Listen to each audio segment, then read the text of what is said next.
Welcome and welcome back. I'm B, and today we are discussing episode 3 of From.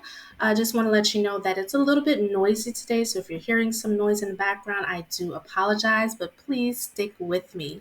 All right, so we start off where we left off with Jim on the phone with fake monster Thomas, and Thomas is taunting Jim, questioning Jim's love for Tabitha, putting in his head that Tabby died. When Jim asks, "What do you want?" Monster Thomas says, "To help Daddy," and I'm like, Then Thomas is like, "Where are your children? You shouldn't be letting them play outside so close to dark." Now, why does fake ass Thomas need to tell you that, Jim? Boyd is asking, "Is everything okay?" And of course, Jim didn't tell him that he got a call from his dead infant son. And he didn't have to tell him right then and there, but he could have at least said, "I need to talk to you about something tomorrow. Please talk to each other." So we're back in the real world with Tabitha and Henry. We kind of get an answer as to why Henry hasn't asked about his family, but he only mentioned accepting the fact that Miranda died a long time ago. Eloise has yet to be directly mentioned. And I wonder why this is. Tabitha then hears a sound outside, and Henry explains that it's a bottle tree, which is what Miranda called it. So there's the same tree from as in Fromville, which they'll talk a little bit more about later on in the show. And Victor is still surveying the movement of the trees. And he digs something up, which we later see is a suitcase. He goes to Sarah, and is Sarah back in her old house? I guess the town has forgiven her. Anyway, he asks Sarah for some sheets so that they can build a fort and he can tell her a story. So I wonder why he specifically chose to speak to Sarah. Maybe he felt that she would be more open to what he has to say because of her visions. And then we see that Boyd is talking to Ellis about his plan to capture one of the monsters. He doesn't have a fully fleshed out plan yet, but I don't think it's a bad idea. Like, why not attempt to get some answers? I do understand Ellis's concerns, but it's time for them to start to be more proactive. Then Donna walks in and she already knows Boyd is up to something. And I really love the scenes between Boyd and Donna. The actors, they play off of each other really well and they have great chemistry. So Donna's like, what the hell is going on? And I'm so glad that Ellis spoke up because y'all need to speak to each other, especially the leaders of the town. Donna is skeptical about this plan and she's scared, and that is understandable. In the next scene, we see Homegirl cooking up the cow. I don't remember her name right now. And she offers some to Fatima, but Fatima looks disgusted and declines. And then she goes outside to eat that rotten food. Now, if Fatima is feeling shame around eating garbage, why does she keep doing it out in the open? Like, hide some of it in your coat or something. Anyway, nosy ass Tilly sees Fatima eating the rotten vegetables. And then we'll see more of that later. And then we move on to Kenny, Christie, Jade, Dale, and some extras in the forest to get the rest of the food that Kenny and Jim found last episode. They see the totems, and Jade suspects that they may be like talismans to ward off evil spirits. And I definitely think that they were put there to ward off something. But what is it, the same monsters, or is it something more sinister? So back at the ranch, Jim is serving Ethan up some slop for lunch. Poor Ethan. We're really seeing that he has a loss of innocence. He's asking these morbid questions about his mother, and Jim loses it and he blows up on him, causing Ethan to run out of the kitchen. And Julie's like, "You're really gunning for parent of the year." And Julie stays on Jim's neck, and I'm here for it. This again is my issue. Why are you not communicating with your children? I know it's rough on him having to be a single father for a few days, but he needs to support his children. He should be having ongoing conversations with them about what's happening, checking in with them about their feelings, answering any questions they have to the best of his ability. But he is not a safe space for his children, and that's why I will always be here for any and every Jim slander.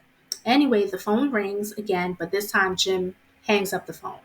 We're back with Tabby and Henry, and he's telling her about Miranda doing art installations around town.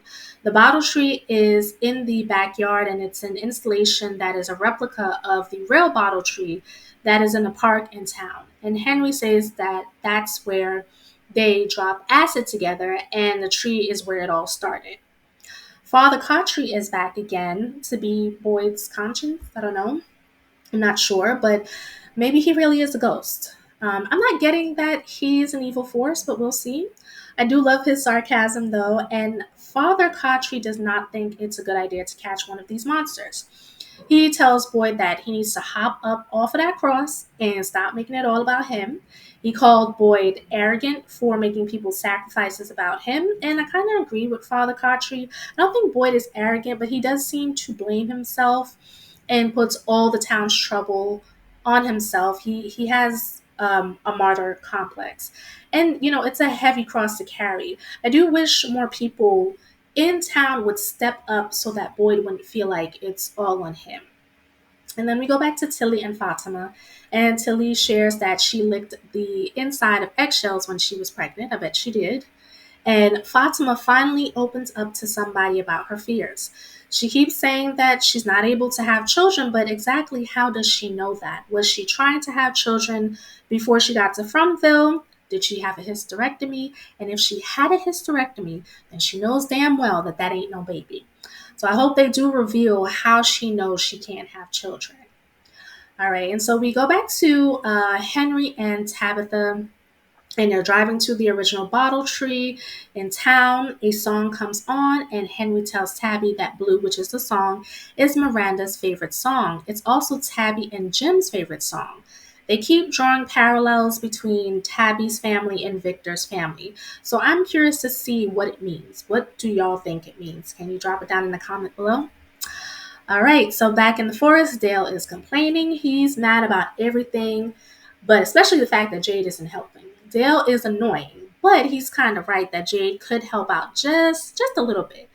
And Jade is like, shut the F up. And that was funny as hell to me because Dale do be talking too much. So Jade goes off to relieve himself and he finds some rocks that either has paint or blood on them. Then he sees a man that has been pinned to the tree through his eye. In the hallucination, it hems up Jade, and Dale sees Jade fight in the air. And I'm going to say, I'm tired of Jade and his hallucinations. Like, who is this new hallucination? We don't even know what the other hallucinations mean. Can we find out about those before we get to new ones? So Kenny is picking berries and he is not here for Christy playing therapist. He was like, you came out here to play a nursemaid? And I was like, oh, Kenny, that was kind of nasty. But I get it. He's been through so much in that place. So I get his anger. And so Jade and Dale are fussing again. And Kenny and Christy hear them. And Jade is like, I'm getting the hell out of here. They're like, but you will not make it back to town before dark. But Jade is like, I'm going to take my chances. So Christy runs after Jade and she gets caught in a bear trap. And Jade goes to find something to open up the bear trap. And he pulls apart parts of the totem. So Dale was like, I don't think that this is a good idea messing with these totems. And I agree with Dale. That was a bad move and it might come back to haunt them. So while helping Christy, Jade sees that hallucination again, but this time he's drinking out of a skeleton and it looks like he's drinking blood. So that's interesting. I did a video about common Reddit theories, and one of the theories that I saw is that the town was making sacrifices, especially child sacrifices. So I wonder if this hallucination, drinking blood, and that area of the forest is connected to sacrificing the Angui children.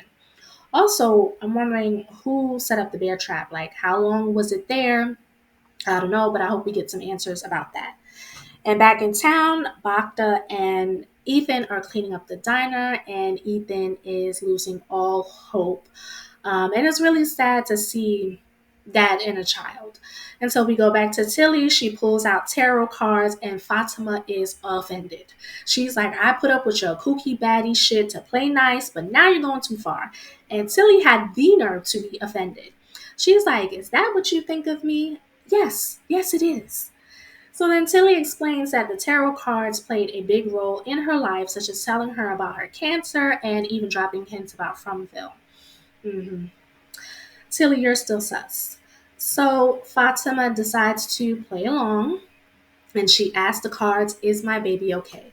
And just when Tilly is about to turn over a card, a bird slams into the house and crashes through the window.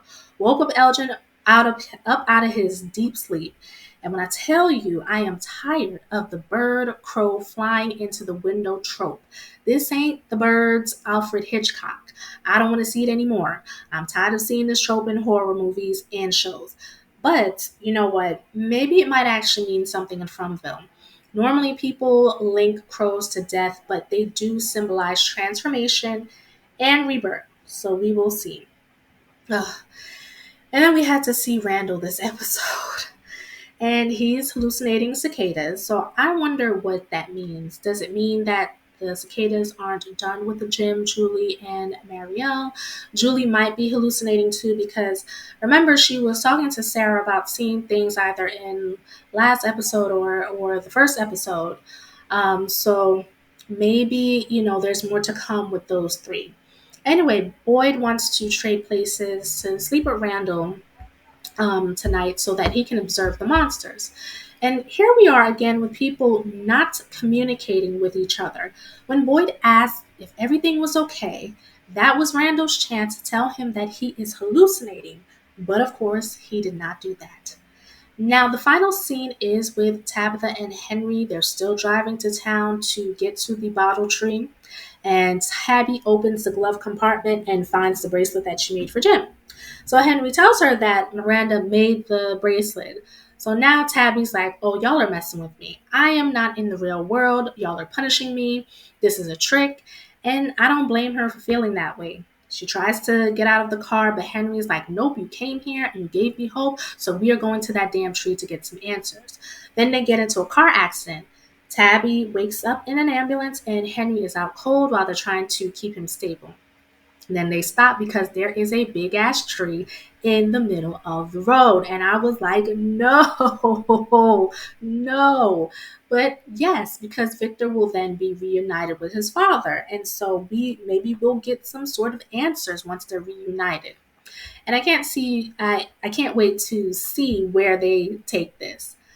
All right, y'all. So that was episode 3. Do y'all think that Christy is gonna die? Because now that there are two paramedics plus Marielle, the pediatric nurse, it seems like Fromville replaces people who died to keep some balance. So Christy might not live. We'll see.